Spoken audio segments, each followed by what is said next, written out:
Welcome back to the Georgia Show. We got a lot to talk about today, don't we, Bill? We sure do. Wow. In the last 48 hours have been quite amazing. We're going to start off the show with what happened in Savannah and kind of the ramifications of that.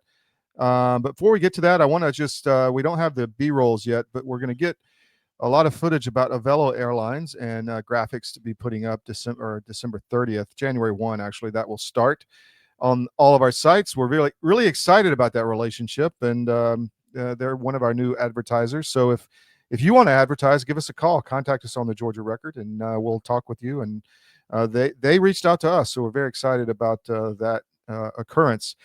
We're brought to you by the Georgia Record, georgiarecord.com. Please check it out. Please check out our social media. Go to YouTube right now if you haven't done it, and subscribe to our YouTube channel. We got the platform there, and we're rebuilding intentionally there. We got to get above certain levels to meet certain targets, so the algorithm picks us up.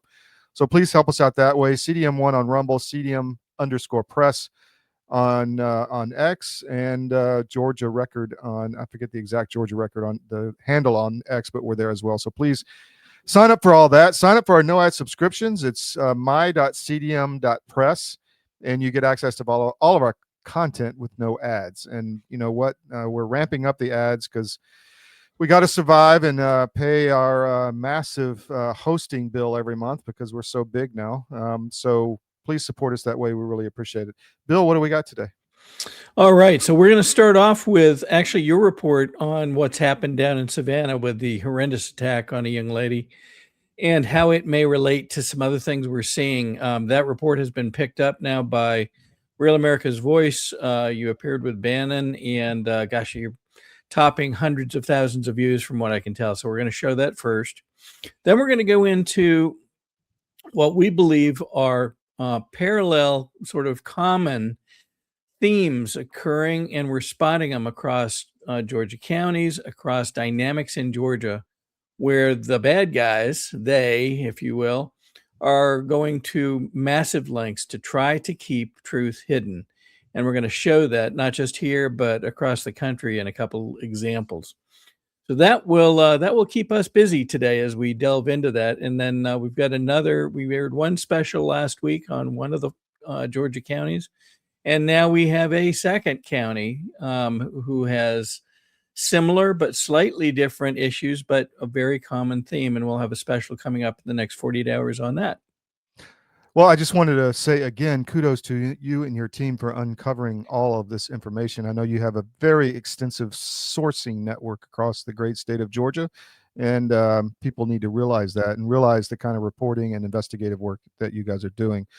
So thank you for that. And I just want to say 4 times in the last 48 hours, we've had attacks, Muslim attacks. It seems to me created.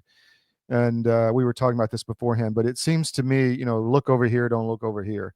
That's kind of the way I see this happening. So I don't think somebody doesn't like what's unfolding, and maybe they're trying to stop the peace negotiations or whatever. I don't know, but it's interesting, and pattern recognition, which you talk about, is really important. All right, so we're gonna play this. I was on Steve Bannon's War Room, by the way. I'm there tomorrow at 10 to open the show, and we're on what's it called, America Rising on RAV, I think, at 9 o'clock. We're going to be on twice in the morning with Real America's Voice. I'll be there from the Pentagon briefing room because I'll be at the Pentagon tomorrow, heading to D.C. later today. But I'm going to play the video we did with Steve Bannon yesterday, and I think when we can go from there on what happened in Savannah. Tonight, a Georgia woman suffering horrifying chemical burns after being attacked in a popular Savannah park. Photos from her hospital bed showing bandages around her entire head. We spoke to her son and best friend who've been by her bedside. I don't know that I'll ever be able to unhear just the terror in her voice. Police say the attack happened around 8 Wednesday night as Ashley Wasilewski walked through Forsyth Park after a church program. She felt and could see in the shadow from one of the lamps in the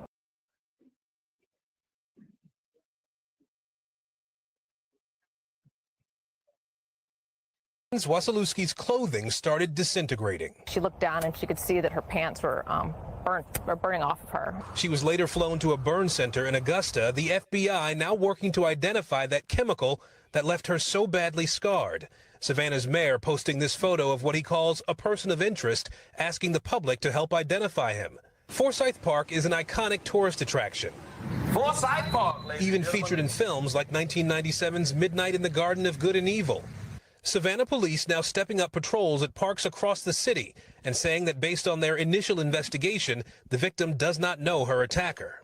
We have no evidence that this is part of a larger pattern. Meanwhile, Wasilewski's friends and family are focused on her mental and physical recovery. Having someone sneak up behind you at random is going to follow her for a while. I mean, it's going to be hard to deal with, and there's going to be some traumatic response to it. Okay, Todd Woods comes in, and Todd, by the way, is working on the machines. And listen, don't get me wrong, I know we can prove beyond any doubt the stealing of the 2020 election just with the mail-in ballots. Don't misconstrue that. I don't think these machines are completely and totally screwed up. And I think as we get more information on this Venezuela situation, and now for all the people in the chat, the Warren Posse and out there that were called crazy because Venezuela, I'm not so sure you're going to be called crazy for too much longer. But Todd, I'll get to that in a moment. In Savannah, this acid attack, there's something broader going on. We could play all kind of clips from local news on other things going on. The people, correct me if I'm wrong, the people in Savannah, because you run, I think, the Georgia Record, the one of the big news sites down there. The people in Savannah are calling for the president or somebody to send in the National Guard, that this is a combination of what we've seen before, the criminal element plus illegal aliens that are basically overwhelming the city, sir? Yes, Steve, I can break some news right now on your show. We have a district attorney in Savannah who's drafting a letter for the President of the United States. And I'm on the Pentagon press corps, so I'm going to deliver it also to Secretary Hegseth on Monday, calling for the National Guard to be deployed to Savannah. Savannah is a beautiful city. I grew up there on an iconic island, Isle of Hope off the coast. It was the city Lincoln, Sherman gave Lincoln after the Civil War. The only city wasn't burned. It's got a huge Irish community, the biggest St. Patrick's Day parade in the country. But it's also a port city, Steve. It's a big port of entry into the United States. It's a big tourist destination, huge military presence. I think this is a coordinated attack. Where do you get this kind of chemical to give to a guy to throw on a white woman in the park? Forsyth Park is a beautiful area. But look, we have massive shootings. We have tourists being attempted rapes. We have huge drug issues, home invasions. Oglethorpe Mall, massive shooting recently where a woman ran out because of the shooting, had a heart attack and died in the parking lot. We got gang warfare. This is right straight up of what President Trump is going after. And we really need to pay attention to this because it's a national security issue more than just a tourist issue. You said, we just had Ben Bergquam yesterday talking about Minneapolis versus New Orleans. New Orleans is what, got the national, they're trying to shut things down, support ICE, etc. Is the prosecutor, what you're saying, he's sending a letter to the President of the United States requesting the National Guard there? Why are local Georgia officials up to the state level? Why is there not more movement? And why is the media not looking at these different attacks that happen and pulling them together as that, hey, there's something serious going on here and something much more evil than just random occurrences of violence? Georgia is the epicenter of everything, Steve. It was one of the states, in 2020 that was a huge issue. Fulton County, they still haven't provided the ballots. Harmeet Dillon just sued for the voter registration logs. They still haven't provided them.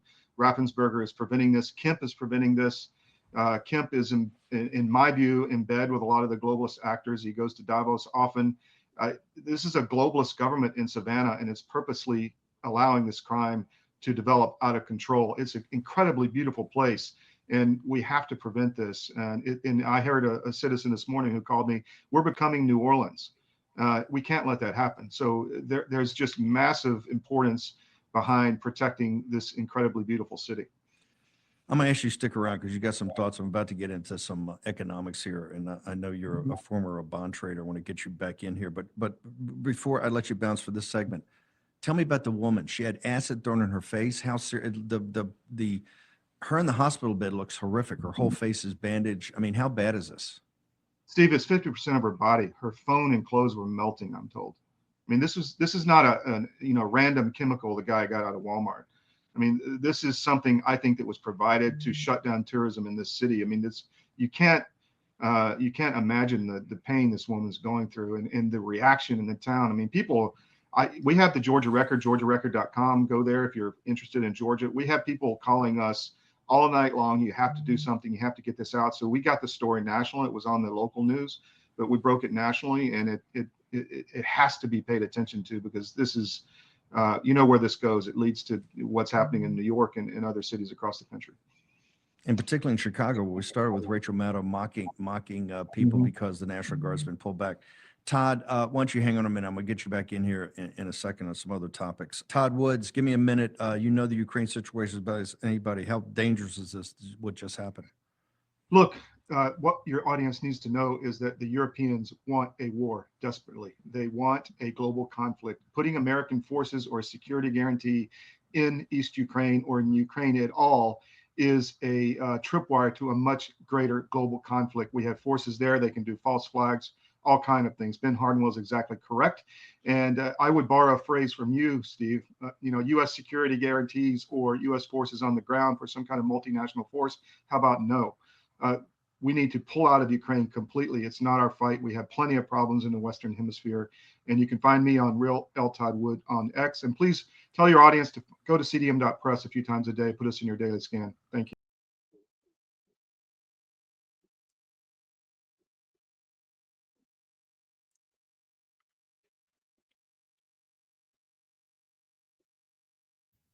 Sorry about that. I just want to bring this up real quick on the Georgia Record, georgiarecord.com. We broke this morning that you heard in the initial interview, it's kind of not being talked about by the media at all, but the woman said she left a church service.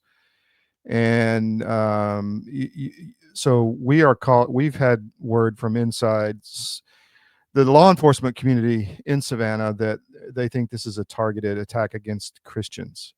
And there's a historical, pattern of using acid attacks on Christian women to scare them, to convert them. It's the beginning stages of what's going on in many other countries, and it's happening here. And the other word you heard a lot in follow-on newscast was random. Random. It was so random. It was so random. It's like Mockingbird Media, Bill. I think they want to get that out, but I'm calling that this is a targeted attack on a white Christian woman. I think they laid in wait for her or someone. They just found a victim coming out of that church service. You heard the woman say she was in the bushes, or the guy was in the bushes hiding. I think this was targeted. I don't think it was random. I don't think it's a mental patient. I think he was given this and somehow, enabled to do this. Your thoughts? As you begin to look beyond just this one instance, and you look at different yet similar attacks that quote unquote they love to call, as you say, random. Mm-hmm. You can't mistake it. And the very fact that you came up with a chemical that supposedly the FBI or somebody is still trying to identify, mm-hmm. This is not an easy thing to do. And those kinds of data points suggest that there's much more to this. I agree. So that's all I had on this segment. Back to you, my friend. Okay. So, and it actually kind of goes into the story you just covered, but the theme that we came up with for today is this. They, whoever they is, the bad guys, we'll say, will go to extraordinary lengths to keep truth hidden. We're going to show you a number of examples going on right now that I believe you'll see this being played out. So let's start with Tina Peters. We've reported consistently over the last few weeks on Tina's plight, the fact that she's in prison for 9+ years, for doing nothing more than protecting the data in the systems to which she was responsible within Mesa County, Colorado. And they came after her. And the more we find out about her trial and everything else, the more nefarious this becomes. Earlier this week, Trump issued a pardon, a presidential pardon for Tina Peters. And literally within hours, I think, the governor of Colorado had refuted it and simply said, well, he just doesn't have the power to do that, and we're not letting her go. Since then, the public outcry has gotten even louder, which I was surprised and in some ways heartened to see. This is an actual copy of the executive grant of clemency drafted and signed by President Trump. And here is a statement from Peter Tickton, who is Tina's lawyer. And this has to do with where we are. If they have any smarts at all, they would stop their silly game of wrongfully imprisoning an innocent woman for whom half of this country are celebrating the pardon President Trump granted. Now, in addition, Peter Tickton sent a letter to the prison that is currently holding Tina Peters, saying that he would be by with their team that evening to pick her up, subject to the presidential pardon that's been granted. Very quickly, the folks within the prison responded that, well, that's great, except she's being held based on state crime that has nothing to do with a presidential pardon, and she has not finished her sentence, and she would not be made available for them even if they should show up. And if they wanted to show up and simply have a visit, they could do so through normal procedural channels. So again, they stand firm, saying they're not going to comply with this. Now, here's some facts that folks need to keep in mind. These may become increasingly important in the days ahead. Bear with me while I make sure I read these correctly. So, the state of Colorado broke federal law. Why? The evidence that Tina Peters preserved is required to be preserved by federal law. We here in Georgia know that federal data and records need to be preserved for at least 22 months following a federal election, and in some cases longer if ordered. Judge Matthew Barrett refused to let the jury hear Tina's defense during trial. And in fact, 41 motions were denied, preventing the jury from hearing the truth. Some of that truth was regarding Colorado's own actions. Tina Peters is the only clerk in Colorado to preserve proof of illegal deletion of election records from the 2020 presidential election by the Secretary of State of Colorado, Jenna Griswold. Now, keep in mind, too, here's a couple more points. 2020 was indeed a federal election. And what many people don't necessarily understand is the clerk in charge of such elections manages, collects, tabulates, reports, and protects election data for the U.S. House of Representatives under federal authority. Secondly, keep in mind that earlier in the month, the federal Justice Department opened an investigation into conditions of Colorado prisons and youth facilities. How does that relate to what's being done to Tina Peters? Well, we will see. But unmistakably, we cannot disregard the fact that there are very direct signals that a federal crime may have been committed, probably has been committed based on deletion of election data in Colorado, reportedly at the direction of their Secretary of State, and that Tina Peters is the only one that was able to protect the data associated with her systems by having it backed up. And literally within the hours prior to our broadcast today, there is information surfacing that one or more whistleblowers inside we'll call it the cartel that is messing with and trying to avoid this disclosure in Colorado, is in fact providing now data that confirms many of the things that are suspected and confirms what you just read about Tina Peters' role. So this appears to be moving in a good direction. Now, what will happen next? I don't know that we can speculate, but just put the pieces together, use your instinct to say where this is headed. Federal election, guarding data required by federal law. Tina Peters is the only one to do it. Is she, in fact, a key witness to crime that has been committed within the state of Colorado? And additionally, is she a potential witness with regard to prison treatment in Colorado? think about those questions, and we'll have more in the coming days. Really good reporting, Bill. All right. Now let's move to closer to home.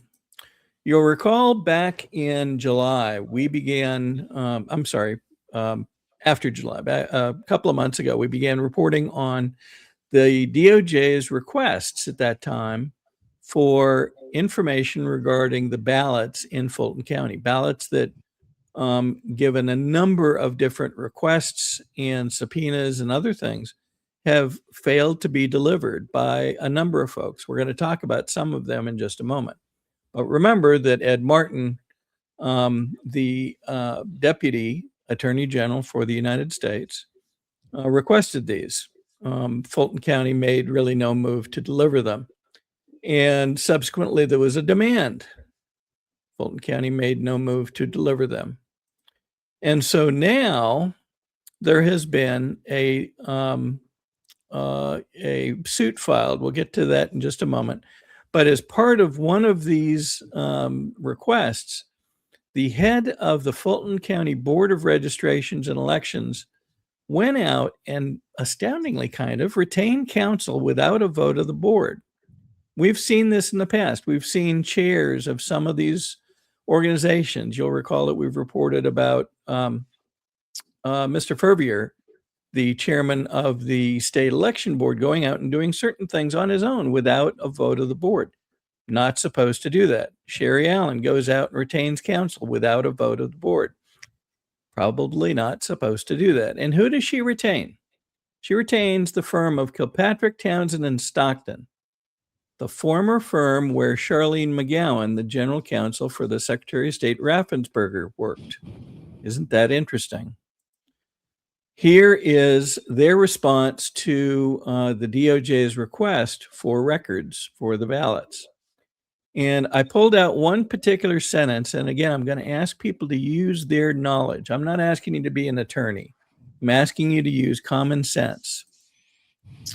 One of the sentences in this answer reads, "The materials requested in the state election board's October 6th subpoena, and thus the October 30th letter, do not relate to any application, registration, payment of poll tax, or other act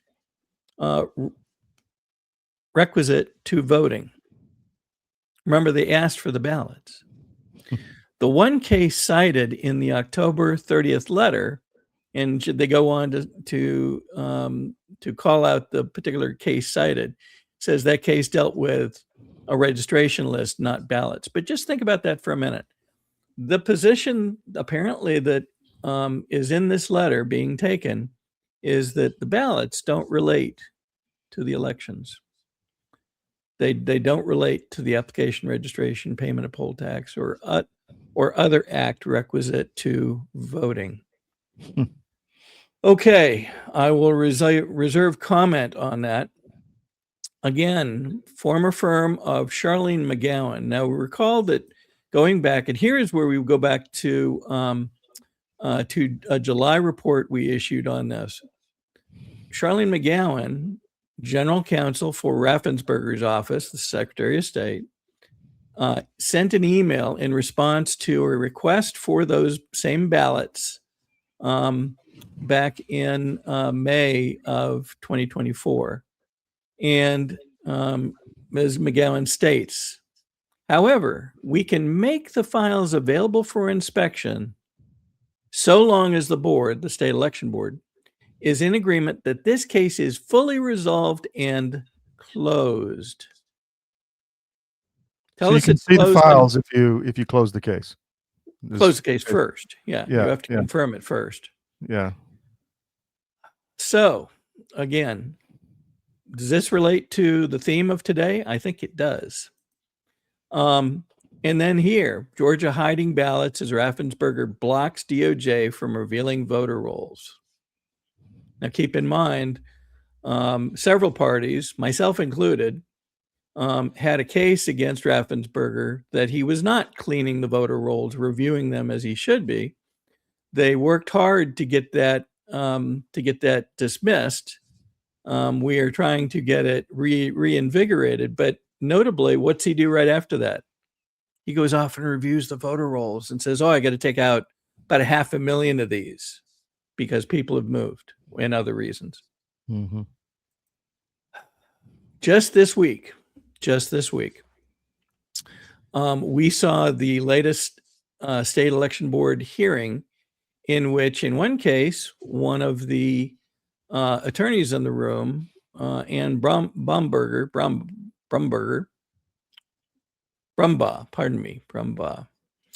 admits, probably unwittingly, that No Ink was able to wipe some poll pads remotely.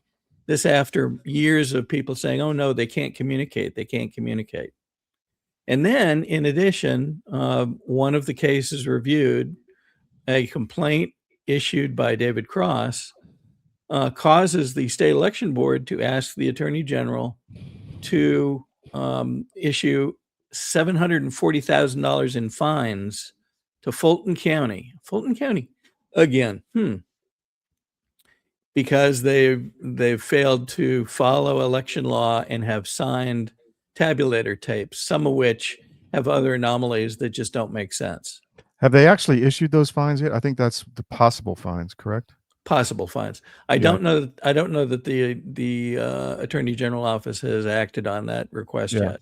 I think it's a referral, a request, then they have to take it into consideration and do something with it, theoretically. So interestingly enough, here is the complaint that's now been filed against Shay Alexander. I believe that's the correct pronunciation. She is the clerk of Fulton County's court. And within it, they cite the Civil Rights Act of 1960. And it says it imposes a sweeping obligation on election officials, cites a case, to retain and preserve all records and papers which come into their possession relating to, and look at the language, any application, registration, payment of poll tax, or other act requisite to voting in such elections.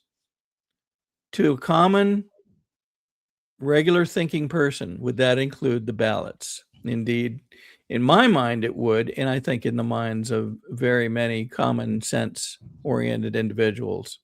So again, they're asking for delivery of these ballots. Here is a picture of Ms. Shay Alexander. We wonder if she'll be looking even this comfortable in the days ahead. So, questions on that? Do you want to take a quick break before we continue on, Todd? Why don't we do that? Why don't we pay some bills? We'll be right back after this break. Stay with us. Okay, sounds good. Well, in the case of hydroxychloroquine and ivermectin, these are two medications that have been FDA approved for use in humans for decades. They are very, very inexpensive. Interestingly, available over the counter in almost every other country other than the US and Canada. You can just walk into a pharmacy and buy them like we buy Tylenol in much of the world because they're that safe. And we've known for decades that ivermectin has very strong antiviral properties. It has anti-inflammatory properties, and both ivermectin and hydroxychloroquine are what we call zinc ionophores. They help to move zinc from the bloodstream into the cell, which is where it needs to be in order to fight off a virus. So lots of application for these, and we have every reason to believe that those drugs also will likely have some efficacy against H5N1 or a number of other respiratory viruses that we may meet down the road. I'm David Cross, and you may know me from my election integrity work, but I also own U.S. Asset Management, a family-owned and operated investment advisory practice. I'm a certified portfolio manager, and my job is to help you make better decisions with your money. One of the things we try to avoid is investing in companies that push the woke agenda. If you're invested with one of the big firms out there, there's a pretty good chance that you're feeding the beast that hates your values. Our company is 100% conservative, and we'd love to have an opportunity to work with you. Check us out at us-am.com and look for our big, proud American Eagle logo.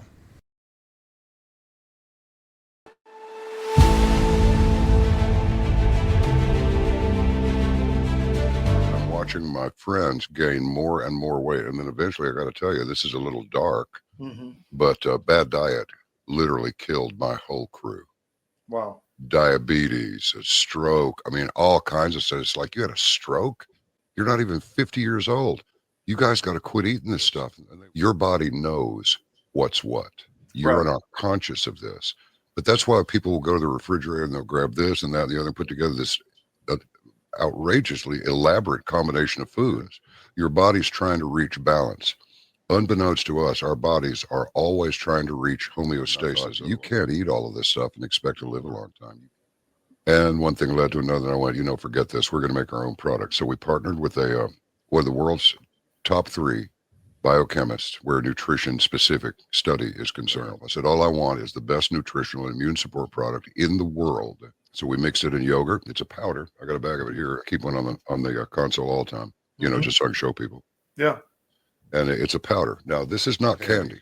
This is hardcore nutrition. And sugar is an enemy. And most people do not know that the reason these bellies are showing up on people all over the place, your body makes fat to store the toxins it can't get rid of. So it just puts them over here. But I can tell you this, you take this for 30 days and then lay off of it for 2 or 3 days, and you'll go, good grief, give me some more. Skin, nails, hair growing back. Cut yourself and it heals in half the time.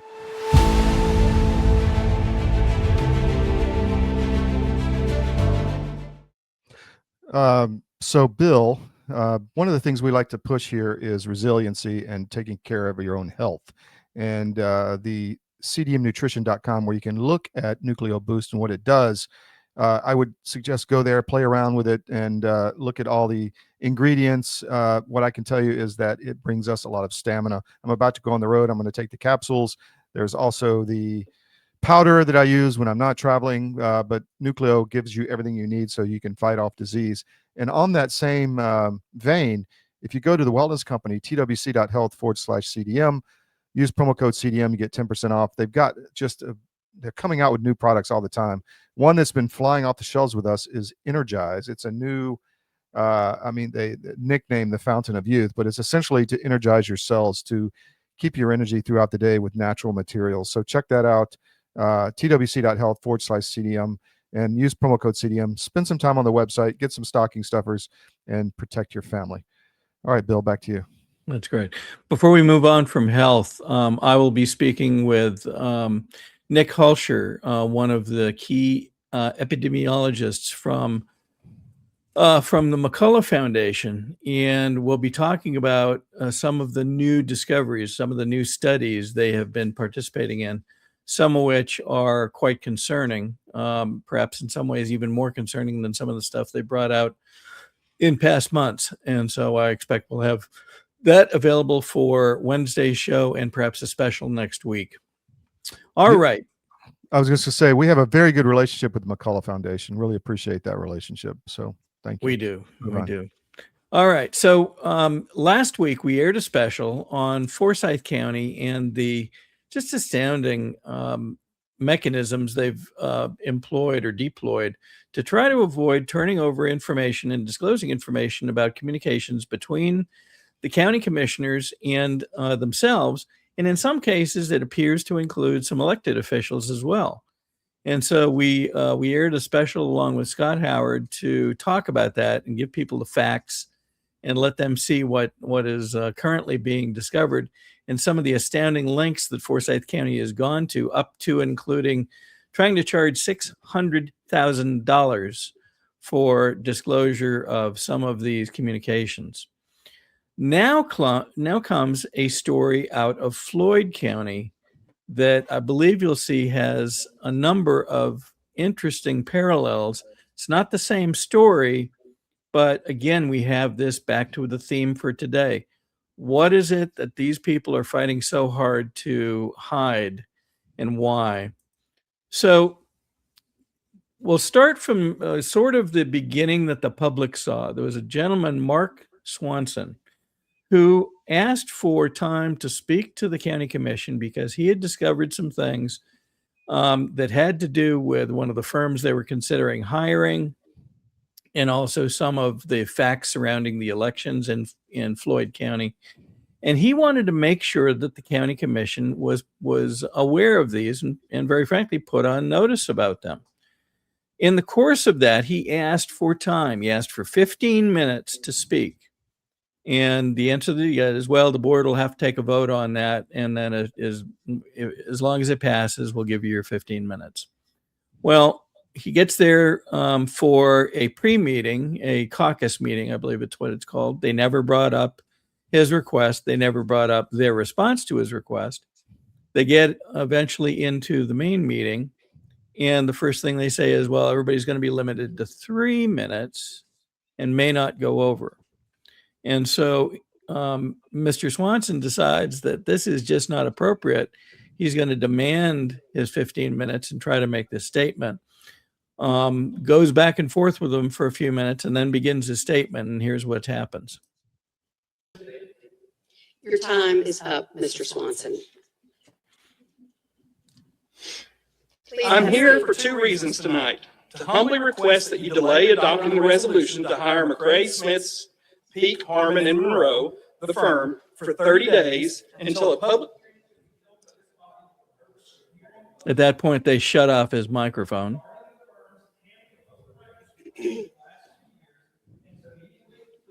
You'll see a woman stand up, go to the side of the room, come back, and apparently goes to remove the microphone physically from the lectern.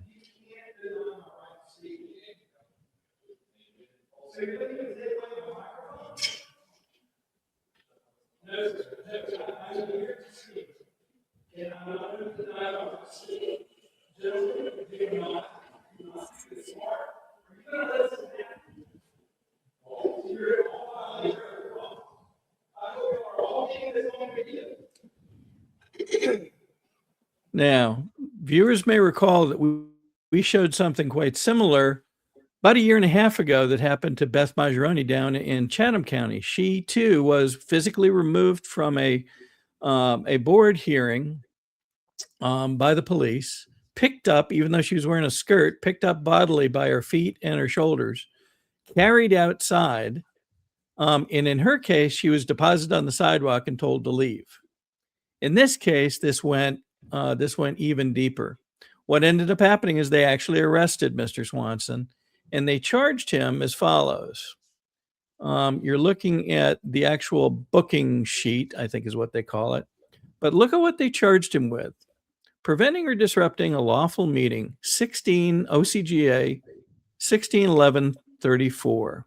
Well, when you do your research on that particular law within Georgia, here's what you find.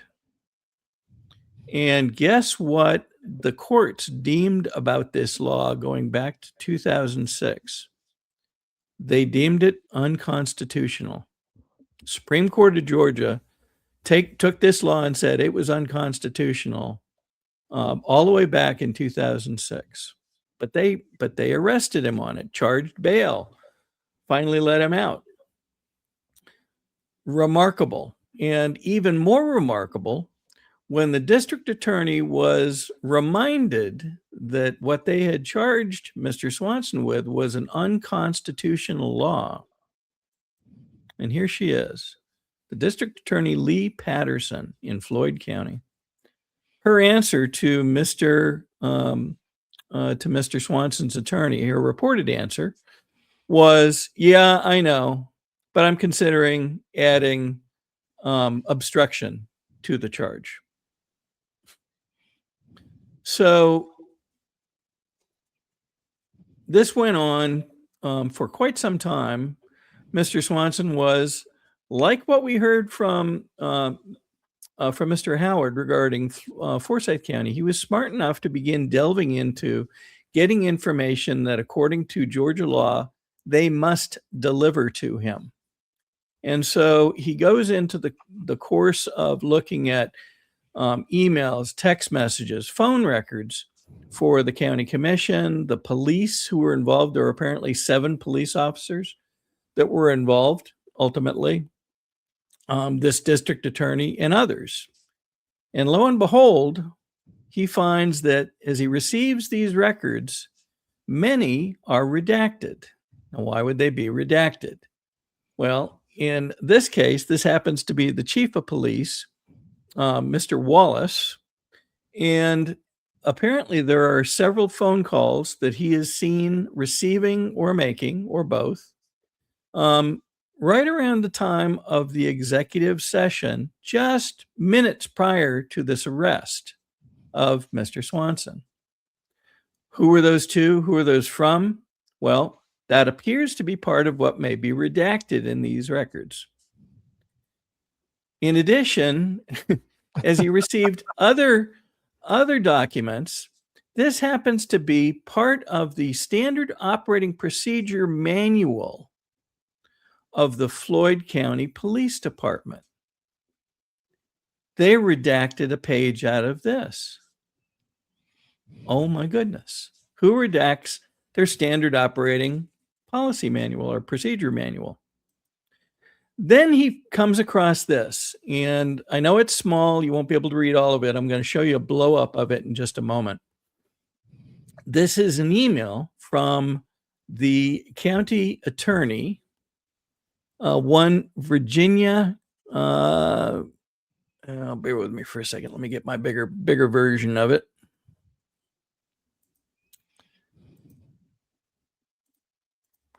Virginia Harmon. And she is sending this email to members of the board and other folks that are associated with them, the city manager, I believe, or the county manager, and others. And what does she say in this? Well, I'm going to go to the next page, and you're going to have trouble actually believing that he was able to find this.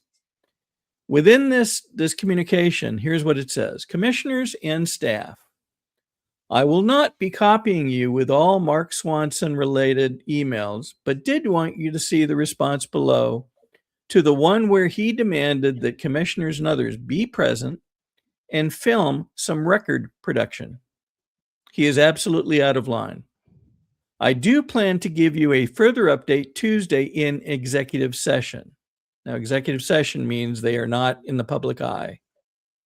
Since he has threatened litigation against everyone in the kitchen sink about his being kicked out of the state election board meeting in December, he was never kicked out of a state election board meeting, by the way. Given his harassing and threatening conduct of late, it is my recommendation that we be prepared to have him engage in some sort of histrionics on Tuesday, and I am sure there will be extra media attention. I think some extra but well-chosen security might be in order and a plan for how to deal with him if he goes beyond his allotted time in public participation. Holy mackerel. Yeah. So apparently, my words on this, there was a plan to have what happened occur ahead of time. This email is 4 days before what you just saw on videotape. So, again, redacted records, and I'm just showing you one or two examples of these. A plan, apparently, by the attorney for the county, collaborating, or whatever you want to call it, with the county commission to have some way of stopping this so that he would not be able to say what he wanted to say in his statement. You'll also find we're going to have a special on this. You'll be able to see the entire portion of the hearing in which Mr. Swanson participated. What they began with was simply saying, they offered the opportunity for the board, somebody on the board, to make a motion to give him his 15 minutes, not one word. Nobody made such a motion. Nobody seconded. They refused to take a vote to even consider giving him his 15 minutes. Someone else in the audience offered up her 3 minutes. They wouldn't accept it. So here's where we stand, and here's what happened subsequent to all of this. The district attorney, Lee Patterson, was removed from the case. The venue was moved to another county, and the case against Mark Swanson was ultimately dismissed. And Mr. Swanson is now pursuing action against the county commission, DA, police, and others that were involved in this. Is this serious? Yes, it's very serious. Is it one example? Yes. But all of a sudden, within the space of 2 weeks, we've reported on 2 of these dastardly, I'll call them, examples of trying to hide stuff that really should be covered and available based on Georgia's sunshine laws, based on Georgia's open record laws.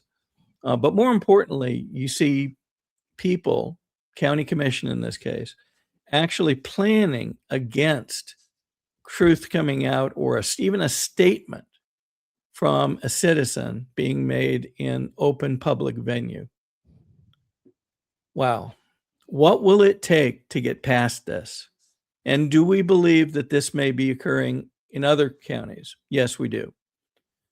We can't prove it yet, but with the help of those across Georgia, we believe more of these kinds of things are going to surface. We just got through reminding you of what happened to Beth Majeroni down in Chatham County.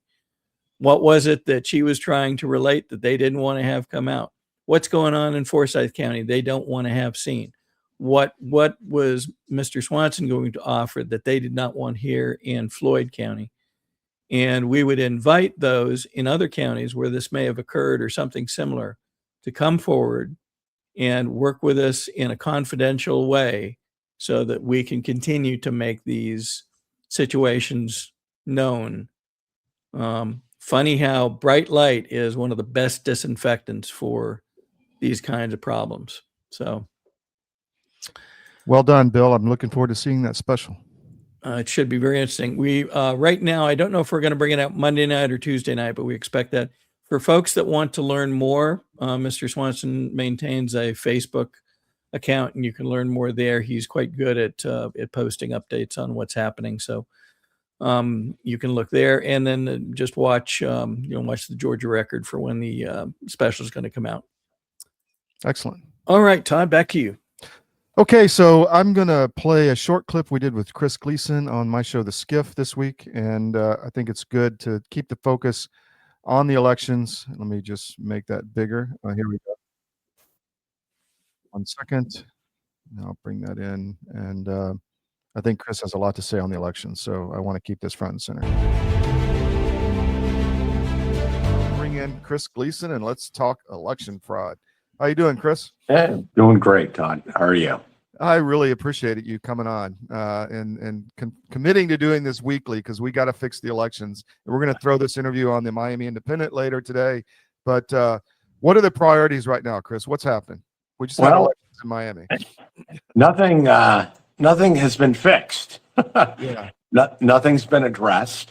And, that's the big problem, right? So we identified a great deal of fraud in 2020, 2022, 2024. We're seeing it go on today in 2025, and we can expect it to continue into 2026. We're not getting really any help here in Florida. It doesn't appear to be any kind of a priority.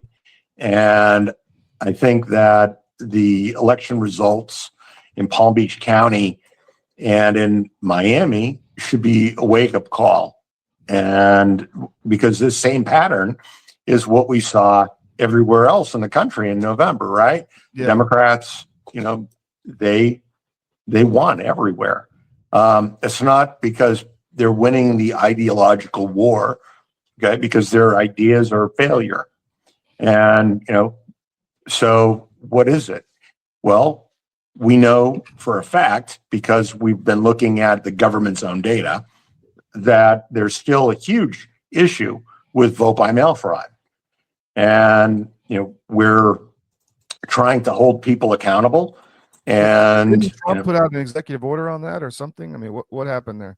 Well, the president can issue out as many executive orders as he wants, but the insurrectionist judges, they can, put the kibosh on that pretty quickly. Yeah. And, there's a lot of lawfare going on. And so realistically, what needs to happen is, we need the people to get involved. Trump may have won, the 2024 election, but this isn't over. And, we can see already, right, that the do nothing Congress and the do nothing Senate are blocking, this America First agenda, the agenda that the American people wanted.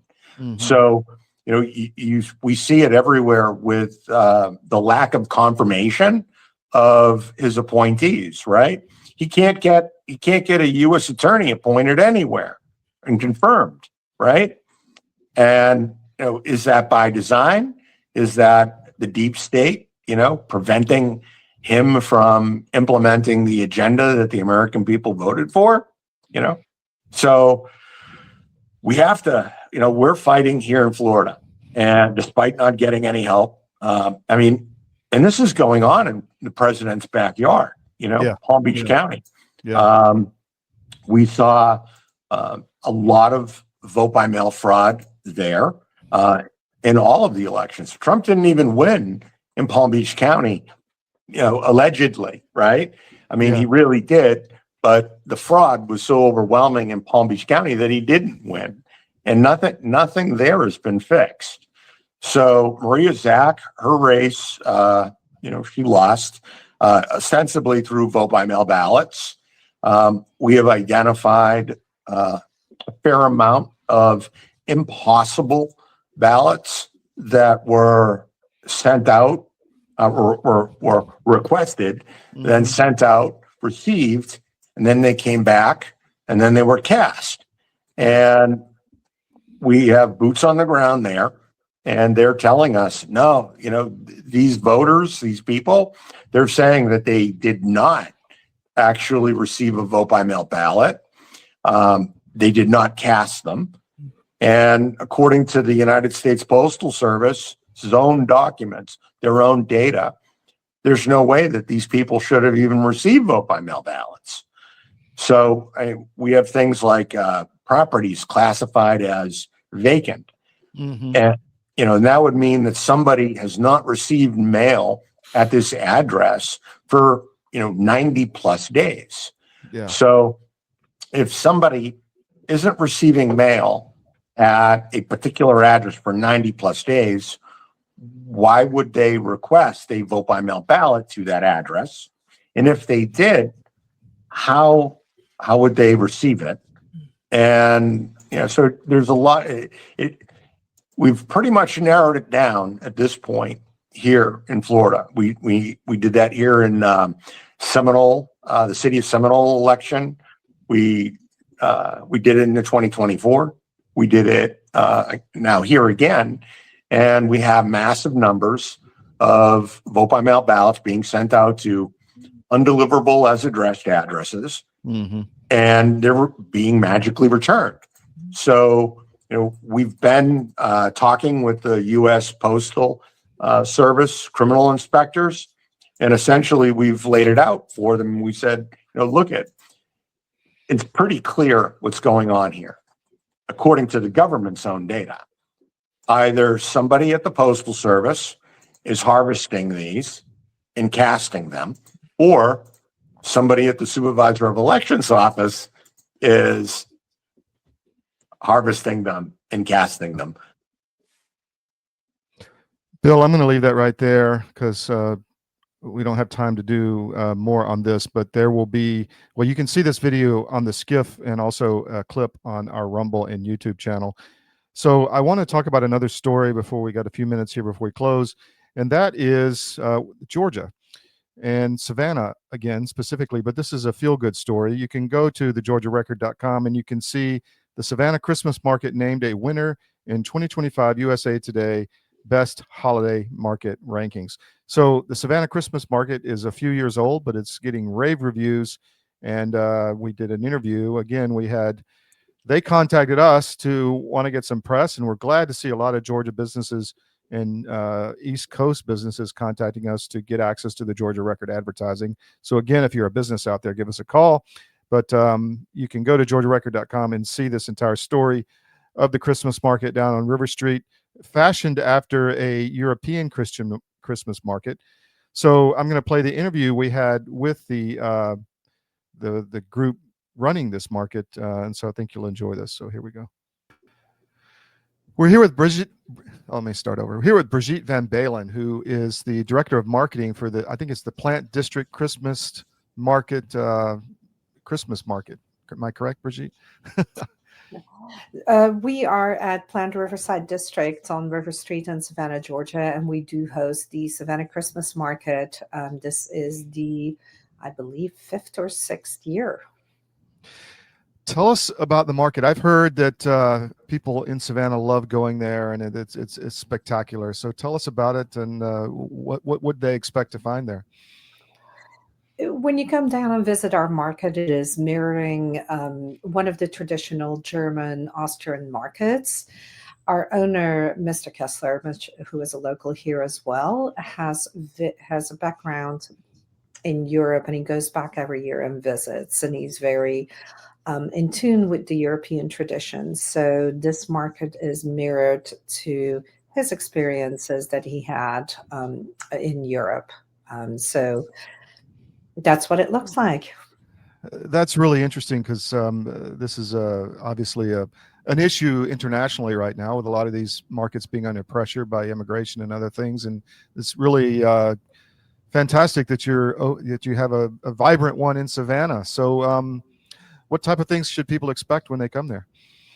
So this year we have a record of 51 booths that we have several vendors selling their goods. We have food vendors, which include hot chocolate, strawberries, Belgian waffles. We have teas, we have pickles. So a lot of vendors on the food side. We also have a gentleman that has some fresh European cheeses that are out of this world. We have a little bit for everything. There are things for kids. They can customize ornaments at the market and take them home with them.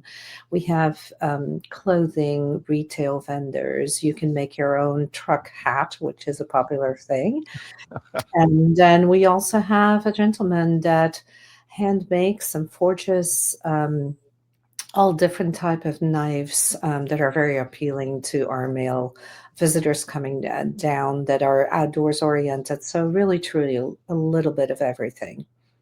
So I know River Street well. I spent my youth there, cruising up and down on the cobblestone. Where would people go to find the market? I mean, if they wanted, where would they park? What's the best way to get there and enjoy it? So the market is part of Planned Riverside District, where the JW Marriott Hotel is housed. We are located on the very west end of River Street. We have parking on site. There is a huge public garage here for those that want to valet park and use JW's services as well. All they have to do is come up in the elevator and they'll find themselves in the middle of the market.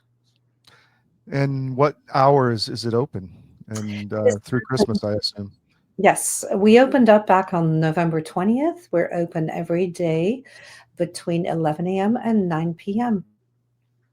Anything else you want to get out to the audience, Brigitte? Absolutely. Savannah really has become a nice little epicenter of holiday cheer. The city has done an amazing job bringing the center of town to life with Broughton Street and Bay Street, and just bringing that holiday spirit and lots of things to do for families to us. Lots of Christmas pop-up bars. We have our own Christmas pop-up bar here on property as well. In addition to the market, we have Santa visits. We have a Christmas lighted parade coming through tomorrow evening that is always a favorite. There really is tons of things going on in Savannah over the holidays. So a great destination to come and spend time. Have you had any interaction with the SCAD, with the College Art and Design? Is there any kind of cooperation or anything you guys are doing there? We do lots of things with SCAD all the time. Fortunately, or fortunately for them, they're on vacation right now. They get a nice extended break, so we don't see a lot of the students. They have all had at home, but we can't wait to have them back in January. Brigitte Van Balen, thank you so much for your time. Really appreciate it, and we will encourage our audience to go. Thank you. Thank you so much, Todd.